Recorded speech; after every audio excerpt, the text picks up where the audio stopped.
जय हिंद साथियों। आप सबों का स्वागत है सर्वेश क्लासेज केजीजी में। Hit the target easy to learn.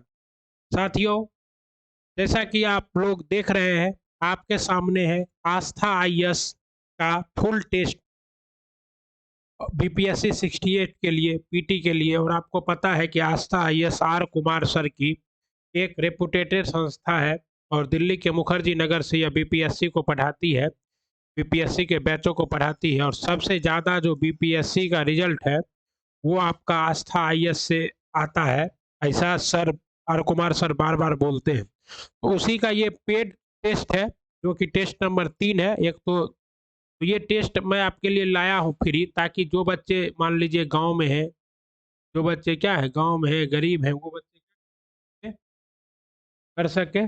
Okay,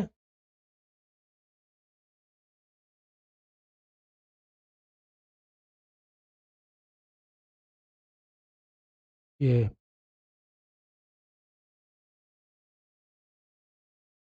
okay, तो वो क्या कर सके, इस आस्था आईएएस के टेस्ट को कर सके। इसके लिए तो आइए हम लोग स्टार्ट करते हैं। और आपको पता है कि इस बार बिहार के जो बीपीएससी 68 है, इसमें निगेटिव मार्किंग है, तो आप लोग हमारे साथ क्वेश्चन का आंसर कीजिएगा। और सही उत्तर के लिए आप लोग अपने आप को 1 मार्क्स दीजिएगा और गलत उत्तर के लिए 0.2 अंक कट कर लीजिएगा। और साथियों, मैं बहुत जल्द आप लोगों के साथ रणनीति भी साझा करने वाला हूं कि कैसे आप क्या कर सकते हैं, कैसे बेहतर मार्क्स ला सकते हैं। आइए स्टार्ट करते हैं साथियों। आज का हमारा पहला सवाल है आपके स्क्रीन पे। ओके, बिहार के किस जेल में सजा काट रहे अपराधियों को उनके देश भेजने के लिए कौन सा मिशन शुरू किया गया है? बिहार के जेल में सजा काट रहे व्यक्तियों को बिहार से बाहर भेजने के लिए कौन सा मिशन शुरू किया गया है? ये मिशन है आपका मिशन इंसानियत। क्या है? मिशन इंसानियत शुरू किया गया। इसके तहत क्या है, जो भी बांग्लादेश के हैं, बांग्लादेश के जितने भी आपको बिहार में हैं फंसे हुए, उन सबों को क्या किया जाएगा, उन सबों को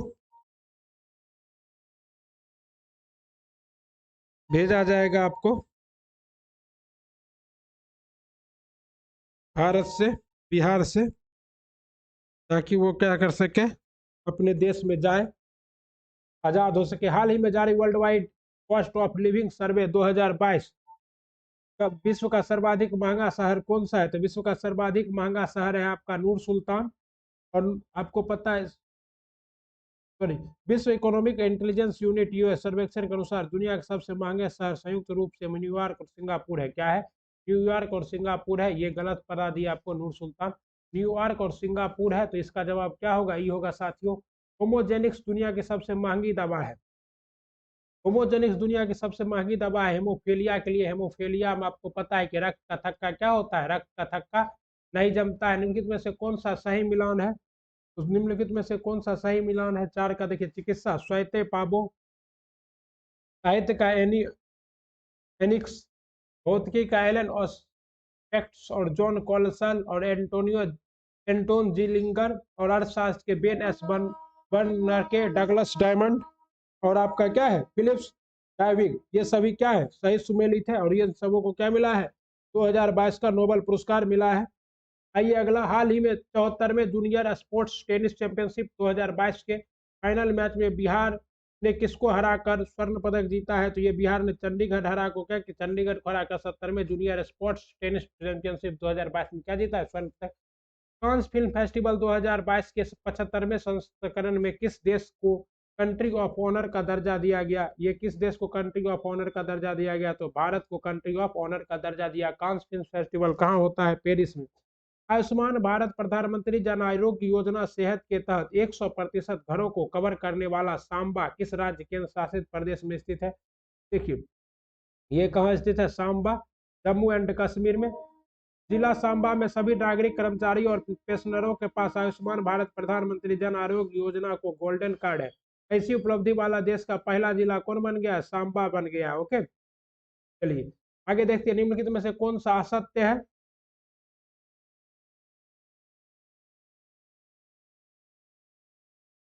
पहला सवाल है, being winning two year battle Shane Watson, ये क्या है, सही है आपका।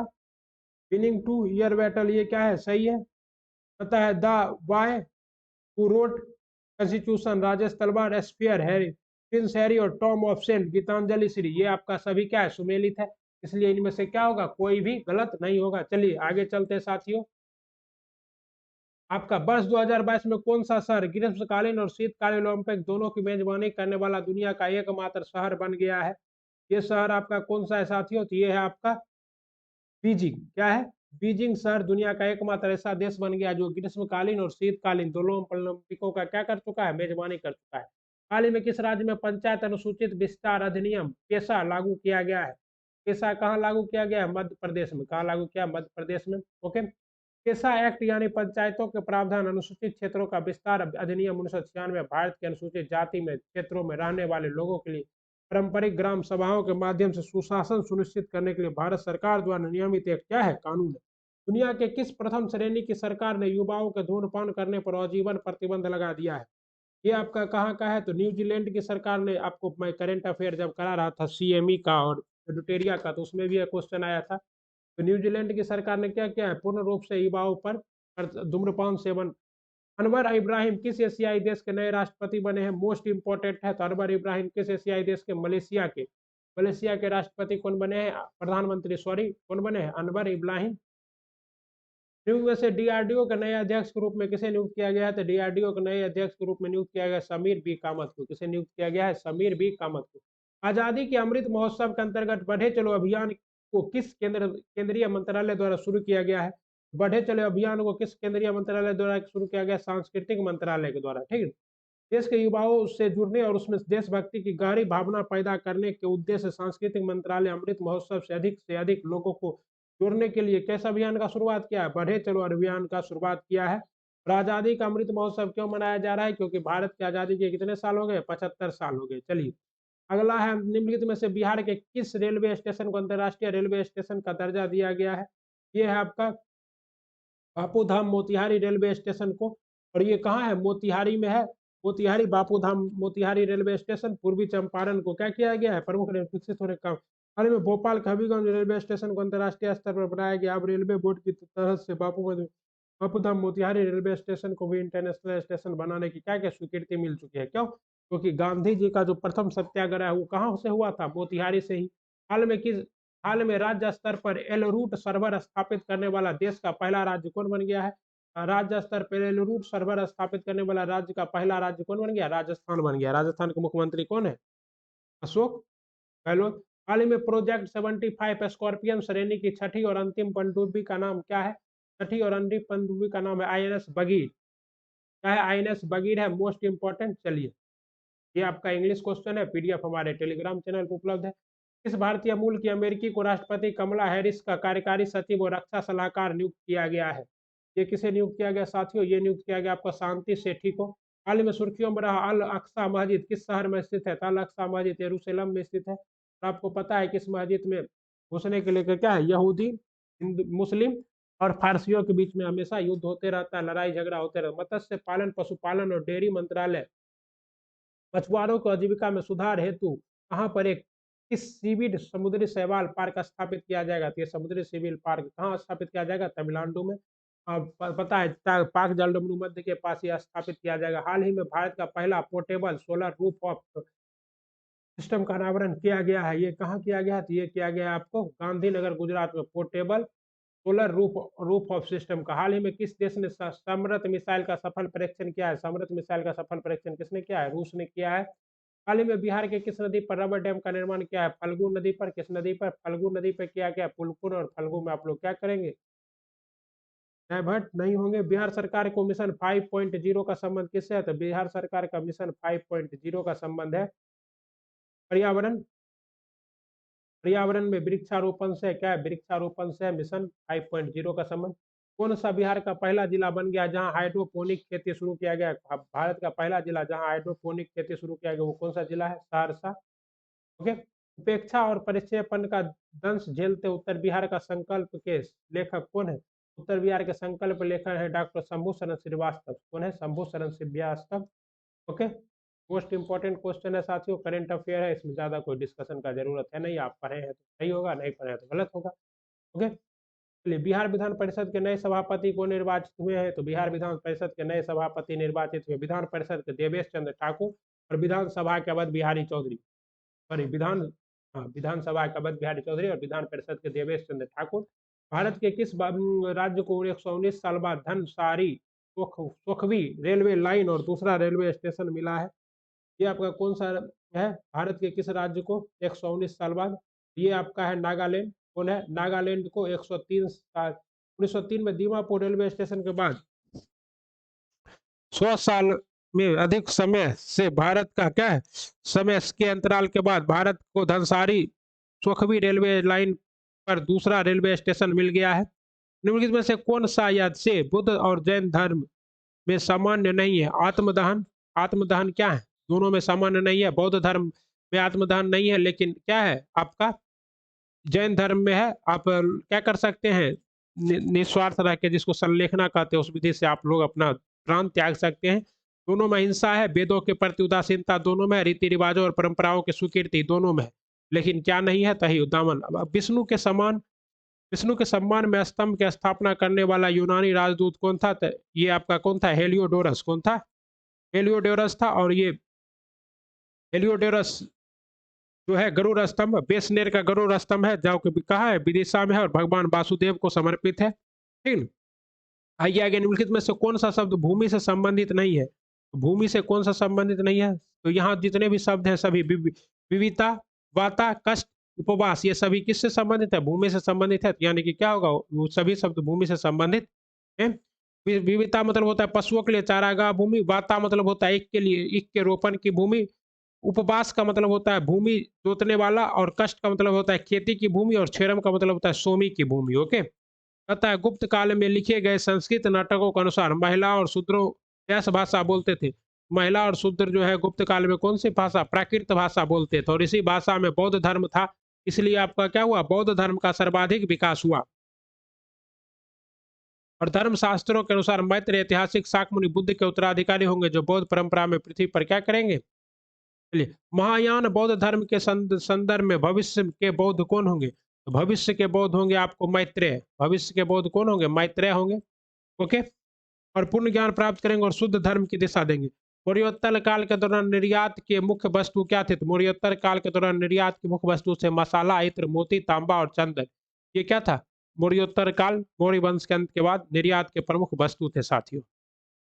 चलिए, आशा करते हैं कि आपको अच्छा लग रहा होगा। लाइक कर दीजिएगा, सब्सक्राइब कर लीजिएगा। किसे दक्षिण की मीरा कहा जाता है?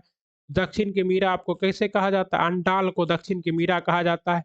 अंडाल एकमात्र महिला अलवार संत थी। क्या थी? महिला अलवार संत थी। और विष्णु के उपासक को क्या कहते हैं? अलवार। और शिव के उपासक को म्यांमार कहते हैं, और इन्हीं को क्या कहा जाता है? दक्षिण की मीरा कहा जाता है। ओके, चलिए, मुगल काल के दौरान निम्नलिखित में से किस बंदरगाह पर मक्का का द्वार कहा जाता है? मुगल काल के दौरान निम्नलिखित में से किस बंदरगाह को मक्का का द्वार कहा जाता है? ये आपको कहा जाता है किसे मक्का का द्वार? तो सूरत को क्या कहा जाता है? मक्का का द्वार कहा जाता है। सूरत को मक्का का द्वार कहा जाता है, क्योंकि मक्का की हज यात्रा सूरत से शुरू होती थी। हिंदू और मुस्लिम दोनों को शिष्य के रूप में ग्रहण करने वाले हिंदू संत कौन थे? हिंदू और मुस्लिम दोनों को शिष्य के रूप में ग्रहण करने वाले कौन थे? नामदेव थे।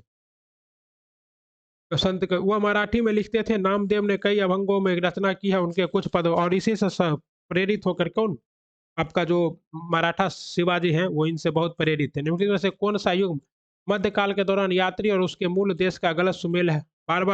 बारबाबोस। बारबाबोस का तो कोई सुमेलित ही नहीं है। ये कहा था? पुर्तगाल। उसके बाद निकोलो कांटी इतालवी था। अब्दुल रजाक पुर्तगाली था। निकितिन रूस का था। ओके, तो ये क्या है? 38 का ई आपका एक तो दिया ही नहीं है। ये सभी सम्मिलित थे। बारबाडोस।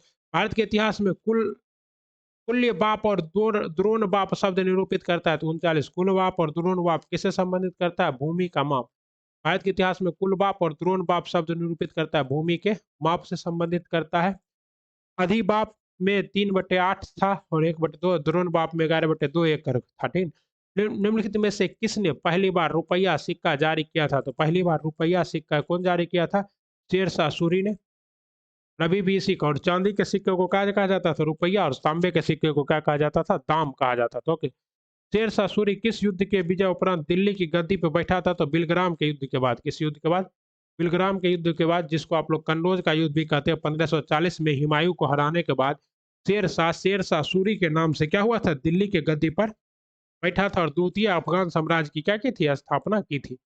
हमें जर्जर वृक्ष के तने पर प्रहार करना चाहिए, शाखाएं तो अपने आप गिर जाएगी। यह कथन किसका है?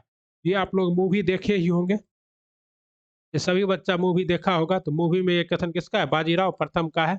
और इसके जवाब में साहू जी महाराज कहते हैं, बिल्कुल आप क्या है? एक योग पिता के योग पुत्र है, आप बिल्कुल ऐसा क्या कर सकते हैं? कर सकते हैं। ओके। चलिए, निम्नलिखित में से किसने मेघदूतम का अंग्रेजी में अनुवाद किया है? तो मेघदूतम कालिदास की रचना है और कालिदास चंद्रगुप्त द्वितीय के दरबारी कवि थे। ओके। और इसका जो है कौन किया है? तो इसका है हेरोसन हेरियन विल्सन ने किया है। हेरोसन हेरियन विल्सन अनुवाद किया है। यह कालिदास द्वारा लिखी गई था। गीत काव्य है जिसमें संस्कृत में महानतम। और मेघदूतम से क्या होगा? मेघ वर्षा। किसने रंजीत सिंह के साथ शाश्वत मित्रता के संधि पर हस्ताक्षर किया था? तो शाश्वत मित्रता के संधि पर हस्ताक्षर किया था Charles B Metcalfe. Charles B Metcalfe ने क्या कहा था? और ये 1809 में हुआ था। और इसे कहते हैं अमृतसर की संधि। और इस संधि के द्वारा शत्रुंज के दक्षिण में किसे इसे छोड़ दिया गया था? रंजीत सिंह को। और उसके बाद शत्रुंज के पूर्व में आपका अंग्रेजों का आधिपत्य था। चलिए आगे देखते हैं साथियों। कहता है कालानुक्रमिक कर्म में व्यवस्थित कीजिए और सही कूट का चयन कीजिए। यादवों की संधि कब हुई थी? 1826 में। कब हुई थी? 1826 में। लहासा की संधि कब हुई थी? 1904 में। तिब्बत पर आक्रमण किया था अंग्रेज। गंडमंग की संधि कब हुई थी? 1889 में। 1879 में, सॉरी। और डुरंड लाइन का निर्माण कब हुआ था? तो डुरंड लाइन का निर्माण 1893 में हुआ था। कब हुआ था? 1893 में। तो देखिए 1826। तो लहासा की संधि 1904 में हुई थी। तो सबसे लास्ट में आपका 2 आएगा और सबसे लास्ट में 2 एक ही में है। तो देख लीजिए, यादवों की संधि 1826 में हुआ था। ठीक। लहासा की संधि 1904 में। गंडमंग की संधि 1879 में। और डुरंड लाइन का निर्माण 1893 में हुआ था, जो वर्तमान में भारत और अफगानिस्तान के बीच में है। ठीक है। निम्न में से किसने गवर्नर रहते हुए सर्वोच्चता की नीति शुरू की थी? तो गवर्नर रहते हुए सर्वोच्चता की नीति शुरू करने वाला था लॉर्ड हेस्टिंग। कौन था? लॉर्ड हेस्टिंग ने सर्वोच्चता की नीति क्या थी? शुरू की थी। निम्न में से कौन 1939 में अखिल भारतीय राज्य प्रजा परिषद का अध्यक्ष बना था? अखिल भारतीय राज्य प्रजा परिषद का अध्यक्ष जवाहरलाल नेहरू बना। कौन बोला? जवाहरलाल नेहरू। ओके। अखिल भारतीय देशी राज्य प्रजा परिषद ब्रिटिश राज्य की रियासत में राजनीतिक आंदोलन का समूह था, जिसे विभिन्न रूप से प्रजा मंडल या लोक परिषद कहा जाता था। अखिल भारतीय में तो ठीक ना, कौन बना था? नेहरू जी बने थे। एक सेकेंड साथियों। चलिए आगे देखते हैं। तथा नमक सत्याग्रह के दौरान बिहार में लोगों ने नमक बनाने के साथ साथ किस कर के विरोध के द्वारा सरकार का विरोध किया था? ये कौन सा कर था? चौकीदारी कर था बिहार में, बेगूसराय के आसपास। बंगाल बाल गंगाधर तिलक लोकमान्य तिलक के नाम से जाने जाने लगे, क्या थे हुए? उन्होंने एक लोकप्रिय अखबार शुरू किया था। नहीं, उनके उन्हें क्या किया गया था? तो उन्हें जो है आपका ये सभी कारण है। उन्हें लोकप्रिय शिक्षक बने, लोकप्रिय, उन्हें लोग बहुत मानते थे। रेंट के मर्डर केस में अभियुक्त बनाया गया। उन्हें शिवाजी और गणपति उत्सव शुरू किया। इन सभी कारणों से लोगों में उनके एक्सेप्टनेस बढ़ गई और उन्हें इस नाम से जाना जाने लगा, लोकमान्य तिलक के नाम से। बिहार में आजाद दस्ता के प्रभारी कौन थे? तो बिहार में आजाद दस्ता के प्रभारी थे सूरज नारायण सिंह को क्या कहते? सूरज नारायण सिंह को बिहार में आजाद दस्ता का क्या बनाया था? प्रभारी बनाया गया था। किसे? सूरज नारायण सिंह को। निम्नलिखित में से किस विद्रोह में मुठिया प्रथा को अंजाम दिया गया? मुठिया प्रथा को अंजाम किस विद्रोह में दिया गया? यह है आपका असहयोग आंदोलन में। मुठिया परंपरा असहयोग आंदोलन का हिस्सा था और इसमें क्या किया जाता था? किसान मुट्ठी से 3 मुट्ठी अनाज आंदोलन के समर्थन में दान करते थे। पुनेंदु नारायण सिन्हा संबंधित थे। पुनेंदु नारायण सिन्हा सरफराज हुसैन खान और मधुसूदन प्रसाद सिन्हा थियोसोफिटिकल सोसाइटी से संबंधित है। किससे? और इसकी स्थापना की थी? मैडम बालवास्की ने की थी। ठीक है ना। चलिए साथियों आगे चलते हैं। बहुत ही इंपॉर्टेंट क्वेश्चन है ये सभी और थोड़ा डीप क्वेश्चन है और ऐसे क्वेश्चन की आने की प्रबल संभावना रहती है। निम्नलिखित में से कौन सा जोड़ा ठीक से मेल खाता है? लॉर्ड कर्नवालिस, लॉर्ड कर्नवालिस बिनियन अधिनियम गलत है। लॉर्ड वेलेजल अस्थायी बंदोबस्त लॉर्ड कर्नवालिस था। ठीक ना। लॉर्ड एलन ब्लो सिद्ध का अनुक्रमण, ये आपका सही है। लॉर्ड एलन ब्लो ने क्या किया था 1773 में। विनियम अधिनियम बंगाल के गवर्नर जनरल लॉर्ड क्लाइव, ये कौन क्या था विनियम अधिनियम, लॉर्ड क्लाइव। और अस्थाई अस्थाई निपीटन लॉर्ड कर्नवालिस का था ही।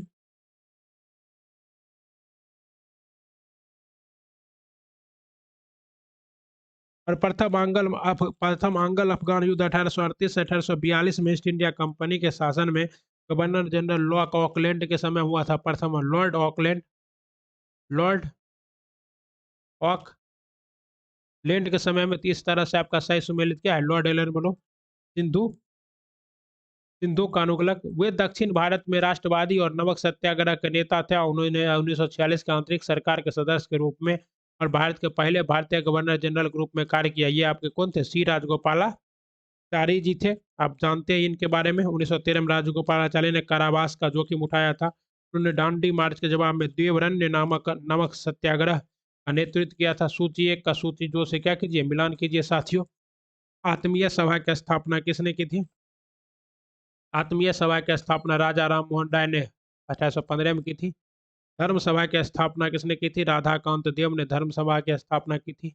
आर्य समाज की स्थापना दयानंद सरस्वती ने की थी। और भारतीय सुधार संघ की स्थापना किसने की थी? केशव चंद्र सेन ने की थी। इस हिसाब से आपका सही जवाब क्या है साथियों? ए है। ठीक। आत्मीय सभा राजा राम मोहन राय, ब्रह्म समाज राजा राम मोहन राय, सती प्रथा का अंत राजा राम मोहन राय। ठीक ना। धर्म सभा राधाकांत देव, भारतीय समाज संघ की स्थापना केशव चंद्र सेन, और आर्य समाज और वेदों की ओर लौटो दयानंद सरस्वती। निम्न में से कौन सा सावित्री बाई फुले से संबंधित है? सावित्री बाई फुले से कौन सा संबंधित है? काव्य फुले। सावित्री बाई फुले को क्या कहा जाता था? काव्य फुले कहा जाता था। और ये भारत की पहली महिला शिक्षिका, इसी को कहा जाता है। चलिए, सूची 1 पत्र पत्रिका एवं पुस्तक और सूची जो लेखक संपादक का मिलान करें। काल के लेखक कौन थे? तो काल के लेखक थे परपंजे। कौन थे? परपंजे थे। हमदर्द के लेखक आपको पता है मोहम्मद अली थे। सोम हमदर्द के। और सोम के लेखक कौन थे? तो सोम के लेखक थे ईश्वर चंद्र विद्यासागर सोम। और भवानी मंदिर के कौन थे? वीरेंद्र कुमार घोष। किसके थे? भवानी मंदिर के वीरेंद्र कुमार घोष। और सोम प्रकाश के ईश्वर चंद्र विद्यासागर थे। इस तरह से सही जवाब आपका क्या होगा? सी होगा। चलिए आगे साथियों। निम्नलिखित में से कौन होम रूल आंदोलन से संबंधित थे? होम रूल आंदोलन से एनी बेसेंट और आपके बाल गंगाधर तिलक दोनों सम्मिलित थे। इसलिए आपका जवाब क्या होगा? ई होगा। और आपको पता है कि पूरा भारत में होम रूलिंग का आंदोलन बाल गंगाधर तिलक और एनी बेसेंट, और महाराष्ट्र में पुणे में कौन? तिलक जी ने स्टार्ट किया था 1916 में होम रूल का आंदोलन। भारत छोड़ो का प्रस्ताव 8 अगस्त 1942 को आया था। ओके। भूदान आंदोलन 18 अप्रैल 1951 को। माउंटबेटन योजना 3 जून 1947 को। और शिमला समझौता 25 जून 1945 को। मोस्ट इंपॉर्टेंट है। तो इस तरह से आपका सही जवाब क्या है साथियों? सही जवाब है आपका सी। ठीक। और इस बार आपको पता है कि ज्यादातर क्वेश्चन ऐसे ही होंगे एग्जाम में। ओके। भारतीय राष्ट्रीय कांग्रेस में बिहार के प्रतिनिधि ने पहली बार किस वर्ष भाग लिया था? भारतीय राष्ट्रीय कांग्रेस में बिहार के प्रतिनिधि ने पहली बार कब? 1887 में भाग लिया था। और इस समय जो 1887 में भाग ले रहे थे वो कौन थे? भारतीय राष्ट्रीय कांग्रेस में भाग लिया था। और स्थापना 1885 में हुई थी। और ये वो ह्यूम ने की थी। दांतों को साफ करने के लिए प्रयोग में जो पाउडर या पेस्ट होते हैं उसमें कौन सा स्वभाव होना चाहिए? उसमें आपको अम्लीय स्वभाव होना चाहिए। दांतों को साफ करने वाले पेस्ट में अम्लीय स्वभाव। इसीलिए देखते होंगे बाबा रामदेव का जो दंत मंजन आता है उसमें आंवला रहता है। लहू में शर्करा का स्तर कम करने वाले हार्मोन का नाम क्या है? तो इंसुलिन है। क्या है? इंसुलिन हार्मोन लहू में क्या करते हैं? शर्करा को कम करते हैं। ओके। प्रवृत्ति क्रियाओं का संचालन कौन करता है? तो प्रवृत्ति क्रियाओं का संचालन हमारा क्या करता है? रीढ़ की हड्डी करता है। रीढ़ की हड्डी जिसको आप लोग मेरु रज्जु कहते हैं। इसी में शरीर का पूरा तंत्र का तंत्र जुड़ा होता है। मेडुला ओब्लांगाटा से दिमाग मस्तिष्क से जुड़ा रहता है। चलिए, ओरल रिहाइड्रेशन थेरेपी का किसके लिए सलाह दी जाती है? तो ओरल रिहाइड्रेशन थेरेपी का सलाह आपको अंत ज्वार में दिया जाता है। अंत ज्वार में जब सॉरी पोलर, ये जो आपका है, आप क्षमा कीजिएगा साथियों, एक भी गलत नहीं होना चाहिए। कोलरा में दिया जाता है। किसमें? कोलरा में। और कोलरा में ओरल रिहाइड्रेशन थेरेपी का परामर्श दिया जाता है। इसमें मुख्यतः शरीर में जल एवं लवण की पूर्ति के लिए नमक चीनी का घोल लिया जाता है। पशुओं में हीमोग्लोबिन के सदृश पौधे में कौन सा अणु होता है? पशुओं में हीमोग्लोबिन के संदर्भ क्लोरोफिल होता है पौधों में। पशुओं में हीमोग्लोबिन के संदेश पौधे में कौन सा अणु होता है? हीमोग्लोबिन के संदर्भ में क्लोरोफिल होता है, जो क्या करता है आपका प्रकाश संश्लेषण में मदद करता है। जब जर्मेनियम जालिम आर्सेनिक परमाणु डाले जाते हैं तो क्या बन जाता है?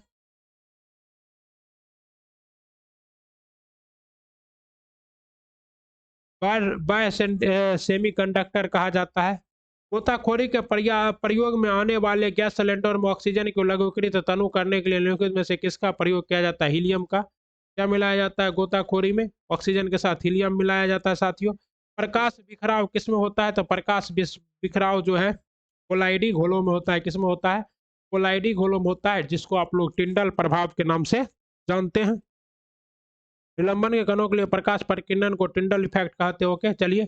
उच्च ऑक्टेन ईंधनों के उत्पादन में उत्प्रेरक के रूप में निम्नलिखित में से किसका प्रयोग किया जाता है? उच्च सल्फ्यूरिक एसिड H2SO4 का उपयोग किया जाता है। H2SO4 का किसमें? उत्प्रेरक के रूप में। और इससे उच्च ऑक्टेन ईंधन का एक अनिवार्य घटक होता है हाइड्रोजन। हाइड्रोकार्बन के अणु को सुधार कर उन्हें आर्थिक ऑक्टेन रेटिंग द्वारा वाले जटिल अणुओं में परिवर्तित कर सकते हैं। पत्ती पत्ती जैसी संरचना वाली संगोलित कैगलोबेट ग्रंथि किसमें पाई जाती है? ये आपका कैगलोगेट ग्रंथि किसमें पाई जाती है साथियों? ये आपका पाया जाता है नर कॉकरोच में। क्या पाया जाता है? नर कॉकरोच में। मोस्ट इंपॉर्टेंट है।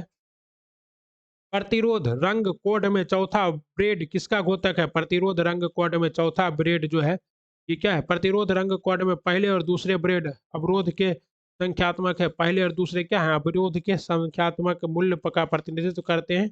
और तीसरा ब्रेड रंग का प्रतिनिधित्व करते, रंग शक्ति के 10 गुणांक निर्दिष्ट करते हैं। अवरोधक को बाएं से दाएं बढ़ने पर चौथा बेड सहिष्णुता स्तर का घोतक होता है। किसका? सहिष्णुता स्तर का। और यहाँ पर नहीं दिया, इसलिए इसका जवाब क्या होगा? ई। इनमें से कौन सा जोड़ा सुमेलित नहीं है? आयोडीन 141 थायराइड के इलाज में किया जाता है। सही है। तथा कोबाल्ट 60 रक्त कैंसर के उपचार में सही है। आर्सेनिक सब 47 ट्यूमर की पहचान में सही है। सोडियम 24 रक्त का व्यक्तिकर्म, ये सभी क्या है? सही है। इसका जवाब क्या होगा? ई होगा। मोस्ट इंपॉर्टेंट, इनमें से किसे प्रकृति की किडनी के नाम से जाना जाता है? तो किसे प्रकृति की किडनी के नाम से जाना जाता है? आपको पता है साथियों, किसे? आर्द्र भूमि को प्रकृति की किडनी वेटलैंड के नाम से, वेटलैंड को प्रकृति का किडनी जाना जाता है। और भारत में भी बिहार का एक पहला आर्द्र भूमि संरक्षण स्थल कौन है? कांवरताल। टेफ्लॉन क्या है? आपको पता है साथियों टेफ्लॉन क्या है? टेफ्लॉन है फ्लोरोकार्बन। टेफ्लॉन क्या है? फ्लोरोकार्बन है। और पॉलीटेट्रोफ्लोरोएथिलीन के आमतौर पर टेफ्लॉन के नाम जाना जाता है। यह फ्लोरोकार्बन है। इसका घनत्व 2.2। और जो नहीं चिपकने वाला जो नॉन स्टिकी बर्तन है वो किसका बना रहता है? टेफ्लॉन। त्वरण का SI मात्रक क्या है? तो त्वरण का SI मात्रक है मीटर प्रति सेकंड स्क्वायर। के साथियों चलिए आइए। पता है शक्कर के किण्वन से क्या बनता है? शक्कर के किण्वन से आपका क्या बनेगा साथियों? इथाइल अल्कोहल बनेगा। और कभी कभी ज्यादा किण्वन हो गया तो मिथाइल अल्कोहल बन गया था। ये क्या होता है? जहरीला शराब। छपरा में पी के 77 आदमी मर गया था।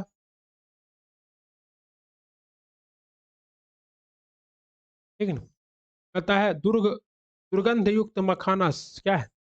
दुर्गंध युक्त मखाना में क्या है आपका? ये मिलान करना है तो ब्यूट्रिक एसिड। दुर्गंध युक्त मखाना में क्या है? Butyric acid. चींटी के डंग में कौन सा है? Methanoic acid. सिरका में क्या है? Acetic acid. और तांबा और नींबू में क्या है? Citric acid. ओके, इस हिसाब से आपका सही जवाब क्या होगा? 1 का 3 किसमें है? मात्र एक ही में है, तो यानी कि बी।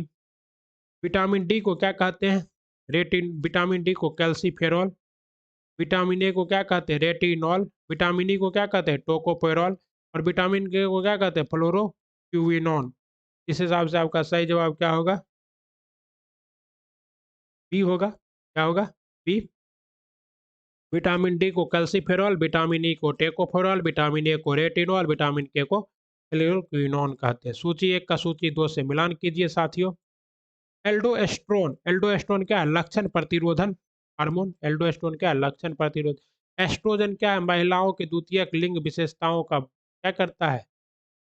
विकास करता है। एस्ट्रोजन इसी की वजह से क्या होता है आपका? दूध दूध जो आता है महिलाओं में। मेलाटोनिन। मेलाटोनिन क्या है? स्कैंडियाई लय को नियंत्रित करता है। किसको? स्कैंडियाई लय को क्या करता है? नियंत्रित करता है। मेलाटोनिन। और प्रोजेस्टेरोन क्या करता है? गर्भावस्था को बनाए रखता है। कौन? प्रोजेस्टेरोन। इस हिसाब से देखा जाए तो 4 का 4 2 में है, 1 का 3 कि 2 भी 2 में है, तो 2 का क्या है? 2 का 1 इसमें है। तो का क्या होगा? डी होगा। चलिए साथियों आगे चलते हैं।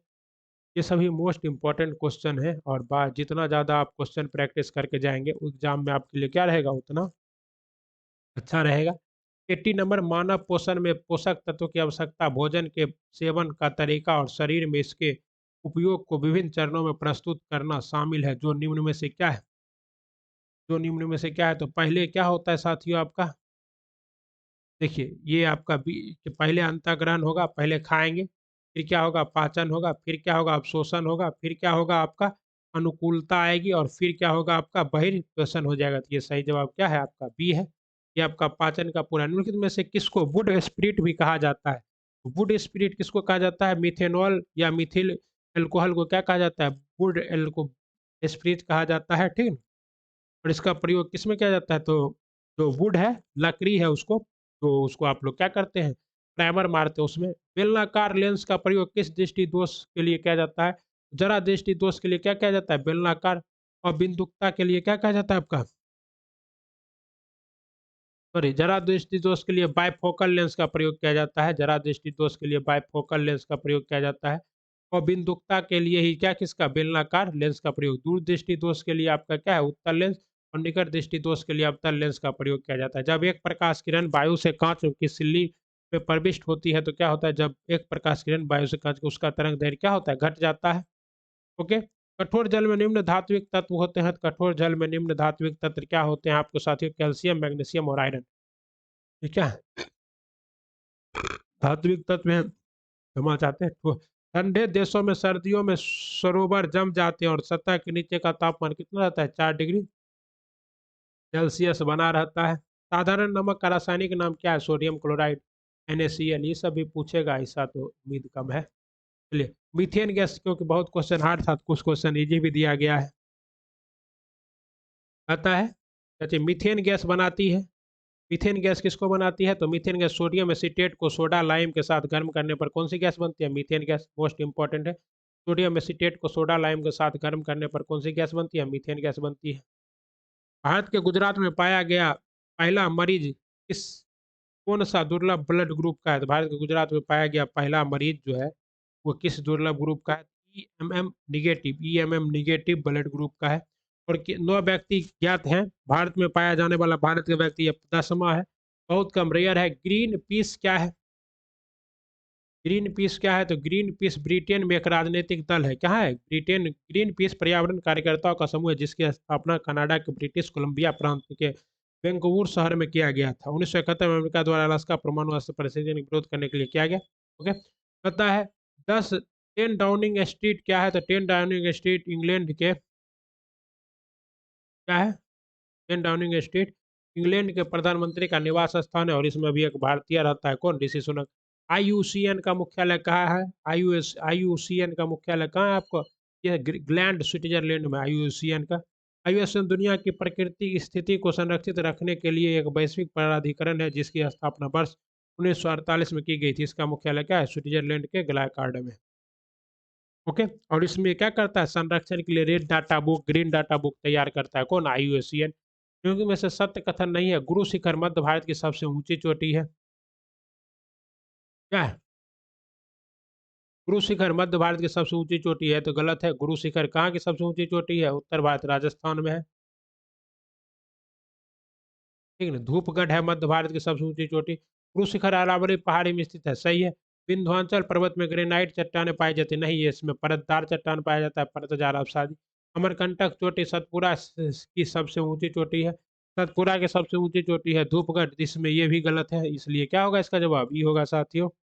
चलिए, हम हरमटन पवन जिसे डक्सर विंड के नाम से भी जाना जाता है बहती है। ये पवन कहाँ बहती है? तो ये पवन आपको अरब तट पर बहती है। अरब के तट पर बहती है। पश्चिम सहारा के उत्तर पूर्वी या पूर्व से बहने वाली ठंड सूक्ष्म पवन हरमटन पतझड़ के उत्तरार्ध और सर्दियों नवंबर के उत्तरार्ध मार्च तक क्या होता है? प्रचंड होती है। हरमटन सर्दियों की में गिनी की खाड़ी के उत्तर तट पर निम्न दाब वाले केंद्र से पश्चिमोत्तर अफ्रीका पर उच्च दाब वाले केंद्र और अन्य मौसमों को दौरान निकटवर्ती अटलांटिक महासागर पर उच्च दाब केंद्र द्वारा प्रबलित होती है। ठीक है।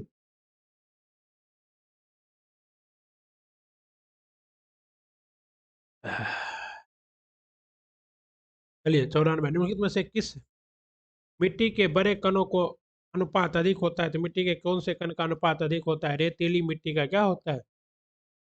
निम्नलिखित में से कौन सा दोहरा भू आबद्ध देश है? दोहरा भू आबद्ध देश मतलब जिसके चारों ओर क्या हो, लैंड ही लैंड हो। ये आपका भू आबद्ध देश कौन है? उज्बेकिस्तान है। ओके।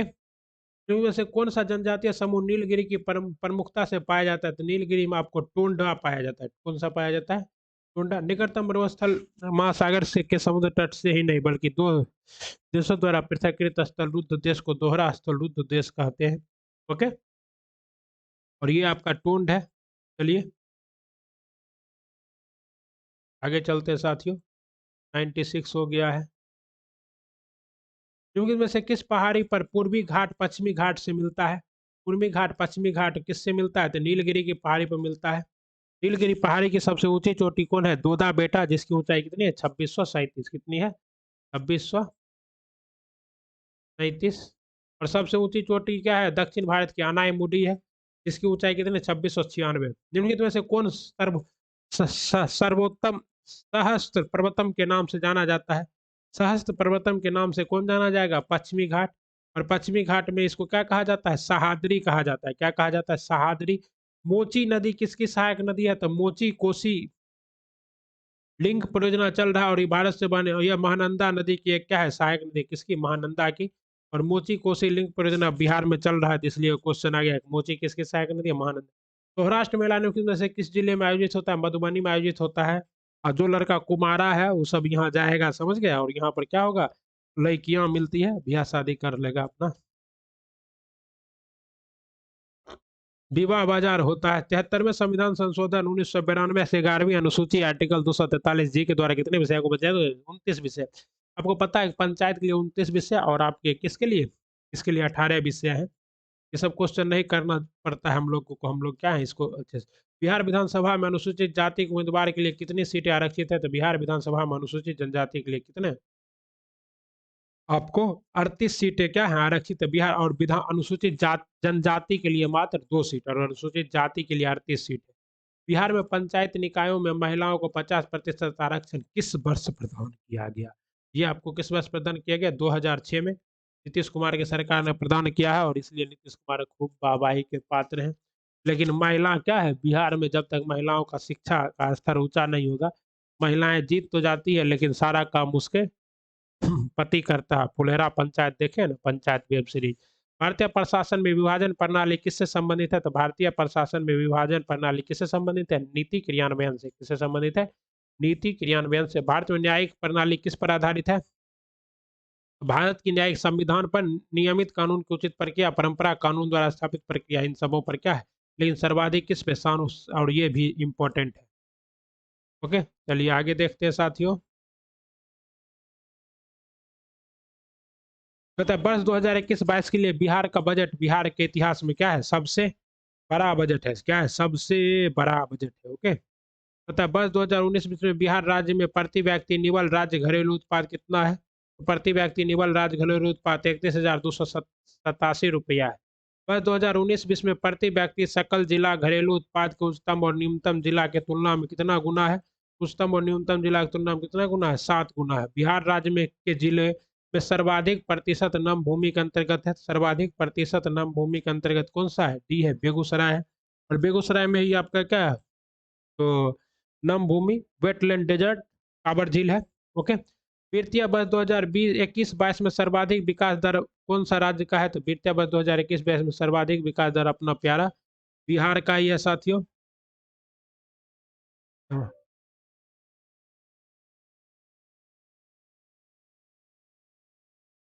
ये किसका है? आंध्र प्रदेश का है साथियों। और कितना है? 11.43% है आंध्र प्रदेश का। राजस्थान का 11। बिहार का कितना है साथियों? तो बिहार का 10.98% है। 10.98%। ओके। तेलंगाना का 10.88% है। केंद्र एवं राज्यों के बीच वित्तीय विवादों के निपटारे हेतु मुख्य एजेंसी क्या है? ये आपका है वित्त आयोग। क्या है? वित्त आयोग है। आर्टिकल 131 के तहत सर्वोच्च न्यायालय भी है।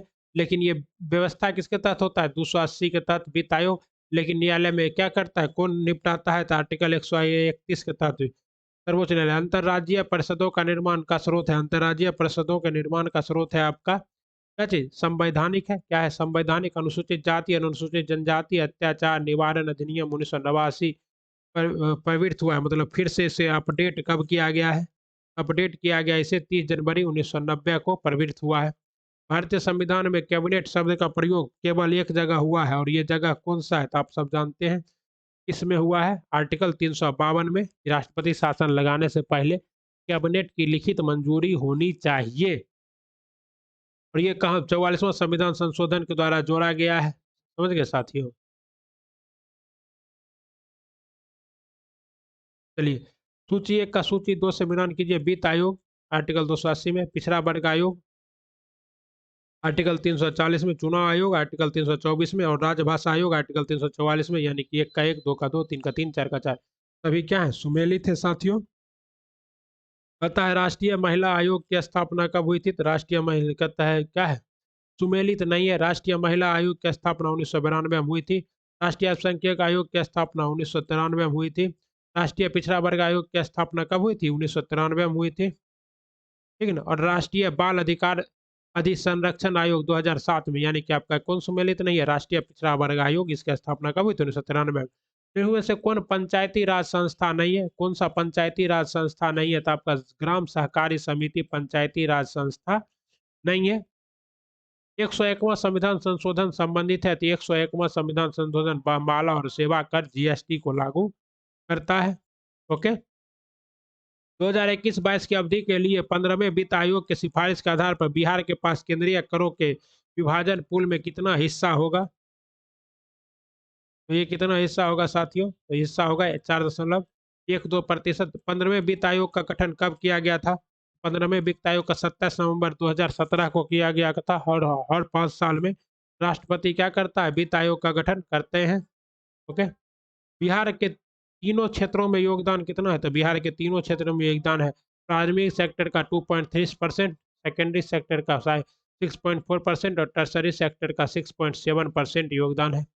वर्ष 2018-19 के आंकड़ों के अनुसार बिहार राज्य के किस जिले में सर्वाधिक शुद्ध बुआई क्षेत्र और किस जिले में न्यूनतम बुआई क्षेत्र है, तो सर्वाधिक शुद्ध बुआई क्षेत्र आपका कहाँ है, पूर्वी चंपारण में, और सबसे न्यूनतम बुआई क्षेत्र आपका कहाँ है, शिवहर में। ओके, क्षेत्रफल की दृष्टि से बिहार के सबसे बड़ा जिला छोटा जिला से लगभग कितना गुना है, क्षेत्रफल की दृष्टि से बिहार का सबसे बड़ा जिला कौन सा है आपका, तो बिहार का सबसे बड़ा जिला है पूर्वी पश्चिमी चंपारण, और सबसे छोटा जिला कौन है, शिवहर, जो कि मात्र 349 किलोमीटर स्क्वायर है। तो ये कितना है शिवहर, 349, 349 है, 49। और सबसे बड़ा जिला का क्षेत्रफल कितना है, 5208 किलोमीटर स्क्वायर। तो इस तरह से 15 गुना है। भारत का प्रथम कोयला खान कहाँ खोदी गई थी, तो भारत का पहला कोयला खान जो है ये कहाँ खोजा गया था, तो प्रथम कोयला खान रानीगंज पश्चिम बंगाल में। इनमें से कौन बिहार के ऑपरेशन अभियान है, बिहार का ऑपरेशन अभियान कौन है साथियों, ऑपरेशन कमलिंग। ये किससे संबंधित है, राज्य में डुमरिया में हुए भीषण नरसंहार के आरोपियों को पकड़ने हेतु कौन चलाया गया था, ऑपरेशन कमलिंग, डुमरिया बक्सर में। ऑपरेशन जोन, राज्य में उग्रवाद की समस्या को निपटने हेतु ऑपरेशन जोन चलाया गया था। ऑपरेशन उजाला, राज्य में मुजफ्फरपुर जिले में कलेक्टर व जिला मजिस्ट्रेट राजवाला वर्मा द्वारा वेश्यालों को समाप्त करने हेतु ऑपरेशन उजाला चलाया गया था। और ऑपरेशन उजाला, ठीक, और ऑपरेशन मानसून, संरक्षित वनों के अवैध शिकार को रोकने के लिए। ये सभी क्या है, बिहार के अभियान है। इसलिए आपका जवाब क्या होगा, ये होगा। निम्नलिखित में से किस राज्य में जनजाति कल्याण मंत्री नहीं है, तो किस राज्य में जनजाति कल्याण मंत्रालय नहीं है, बिहार में नहीं है। इनमें से कौन पृथ्वी के विभिन्न परतों में पाया जाता है,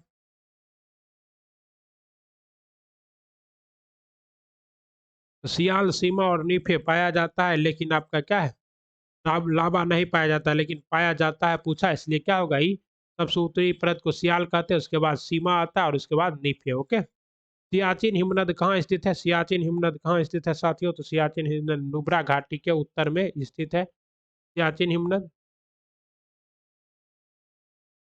आइए अगला देखते हैं, कृषि में शून्य जुताई का या के क्या अर्थ है, कृषि में शून्य जुताई का अर्थ क्या है, तो ये आपका है पिछली फसल के अवशेषों को जलाए बिना गेहूं की बुआई संभव, ये सही है। चावल की नई पौधे कि नर्सरी बनाए बिना धान के बीजों का नम मिट्टी में सीधे रोपण, ये भी संभव है। मृदा में कार्बन पृथक्करण संभव, तो यानी कि क्या है, ये सभी शून्य बुआई के लाभ हैं। बंद अर्थव्यवस्था वह अर्थव्यवस्था है जिसमें क्या हो, ना तो निर्यात हो और ना ही आयात होता हो। लोक लांसी सेल में विद्युत कौन सा प्रयोग किया जाता है? लोक लांसी सेल में क्या प्रयोग किया जाता है आपका साथियों? आपका प्रयोग किया जाता है मैग्नीज मैग्नीज डाइऑक्साइड। क्या प्रयोग किया जाता है? Manganese dioxide. पंजाब का शेर किसे कहा जाता है? पंजाब का शेर आपको किसे कहा जाता है? लाला लाजपत राय को शेर पंजाब कहा जाता है। भारत में राष्ट्रीय आय की गणना तैयार करते हैं, भारत में राष्ट्रीय आय की गणना को तैयार करता है आपका कौन सा? केंद्रीय सांख्यिकी संगठन CSO। ब्याज नीति अंग है, ब्याज नीति अंग है मौद्रिक नीति का, क्या है? ब्याज दर नीति अंग है मौद्रिक नीति का। रिजर्व बैंक की मौद्रिक पॉलिसी जारी करते हैं। निम्नलिखित में से कौन सा देश, कौन सा दो देश वर्तमान समय युद्धग्रस्त है? तो आपको पता है रूस और यूक्रेन क्या है, वर्तमान समय युद्धग्रस्त है। लोक मिलानी योजना किस राज्य से संबंधित है? तो लोक मिलानी योजना आपको किससे संबंधित है? पंजाब से। ठीक, भगवंत मान के द्वारा लोगों की शिकायत को सुनने के लिए लोक मिलानी योजना शुरू किया गया है। मानव विकास सूचकांक 2021 के अनुसार भारत का स्थल कौन सा है? मानव विकास सूचकांक द्वारा भारत का स्थल कौन सा है आपका? 132वां स्थल है। भारत रुपये के चालू खाते में पूर्ण परिवर्तनीय कब बनाया गया है? ये कब बनाया गया है? 1994 में बनाया गया। नाबार्ड का मुख्यालय कहाँ है? नाबार्ड का मुख्यालय कहाँ है? तो मुंबई में है। ओके। WTO की स्थापना कब हुई थी? WTO की स्थापना 1 जनवरी 1995 को हुई थी। ओके। आपका ये करेंट GK/GS के पार्ट थे। अब आपका मैथ शुरू होता है। राम और रहीम की ऊंचाई का अनुपात 7:8 है। यदि रहीम की ऊंचाई 66 इंच है तो राम का अनुपात कितना? राम और रहीम का ऊंचाई का अनुपात कितना है? 7:8। ठीक है, राम और रहीम की ऊंचाई का अनुपात 7:8 है। और क्या कहता है, राम रहीम की ऊंचाई तो अनुपात 8 बराबर कितना है? 66। अनुपात 1 बराबर कितना होगा? 66/8 और गुना 7 कर दीजिए। आपका सही जवाब क्या होगा साथियों? निकल जाएगा। और सही जवाब आपका क्या है? 57.75। कक्षा एक कक्षा में 18 लड़के और 160 सेंटीमीटर लंबे हैं। कुछ छात्रों का 3/4 है, कुछ छात्रों की जरूरत 3 लड़के हैं, तो लड़कियों की संख्या कितनी है? ये भी निकालना बहुत ईजी है। लड़कियों की संख्या कितनी होगी? 8 होगी, जो कि ऑप्शन में नहीं है। ये होगा। आंसर बता दे रहे हैं साथियों। वैसे सॉल्व भी किया जा सकता है लेकिन वीडियो लंबा हो जाता है, आप लोग पूरा वीडियो देखते नहीं है। ओके, कहता है 3-4 घंटे या तो इसका आपको एलसीएम निकालना है। 3, 8, 12 और 15 का क्या निकालना है? एलसीएम निकालना है। देखिए, तो 3 के टेबल में तो 12 आता है, 15 भी आता है। 15 15 30 45 चौके 60, तो ये सब का लगता है हमको क्या एलसीएम आएगा? तो एलसीएम 60 भी नहीं, 8 के टेबल में 60 नहीं आता है, इसलिए एलसीएम कितना आएगा? 120 डायरेक्ट निकाल सकते हैं। और इसके साथ कितना घंटा हो जाएगा? तो 2 घंटा हो जाएगा। सही जवाब। पांच लाल चार सफेद जूते हैं। यदि कोई व्यक्ति अतिरिक्त रूप से एक जूता उठाता है तो एक सफेद जूता होने की प्रायिकता कितनी है? तो देखिए, सफेद जूता कितना है? 4। और टोटल जूता कितना है? 5 4 9, 5 4 9, 4/9। ओके, चलिए आगे देख लेते हैं आगे का सवाल।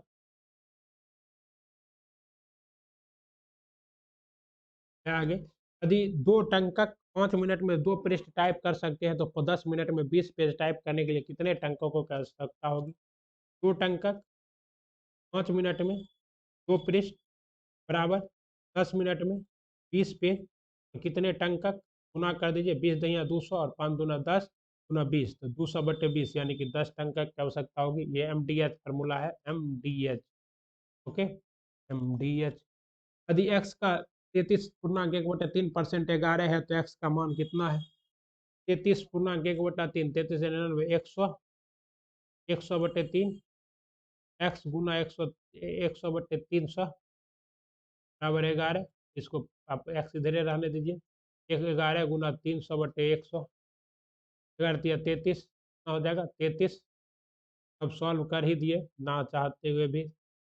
56,700 की किस छोटी से छोटी संख्या को गुना किया जाए कि एक पूर्ण वर्ग बन जाए?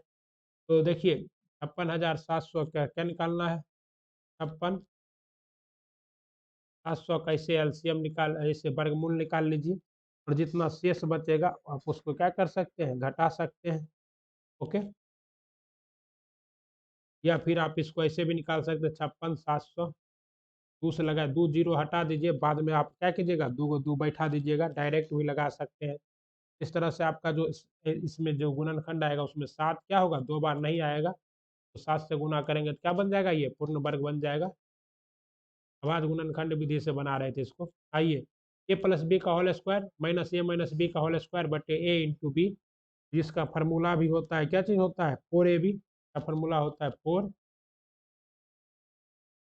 ए बी होता है ऊपर में यहाँ से, बटे में क्या है ए बी कट जाएगा, आंसर कितना बचेगा 4 बचेगा। दिया गया 117x प्लस 131y बराबर 913। समीकरण 1 मान लीजिए, इसको समीकरण 2 मान लीजिए, दोनों को क्या कीजिए घटा दीजिए। आपका सही जवाब कितना आ जाएगा साथियों 2 और 3। एक्स बटे 2 बराबर वाई बराबर 2, तो एक्स स्क्वायर बटे वाई स्क्वायर बराबर क्या होगा 2। एक्स बराबर कितना हो जाएगा 2y हो जाएगा। अब मान एक्स का मान 2y का स्क्वायर बटे में वाई स्क्वायर, 2 का वाई 4y स्क्वायर बटे में वाई स्क्वायर, वाई वाई कितना बचेगा 4, कितना बचेगा 1/4, और 1/4 क्या है यहाँ, ये हमारा सही जवाब था। इस तरह से साथियों हम लोग अभी देख रहे थे आपके आस्था आईएएस के मोस्ट इम्पोर्टेंट सेट, आस्था आईएएस आपका क्या था फुल सेट मैंने करवाया आपको। वीडियो कैसा लगा कमेंट बॉक्स में लिखिए, करते रहिए पढ़ते रहिए। ओके।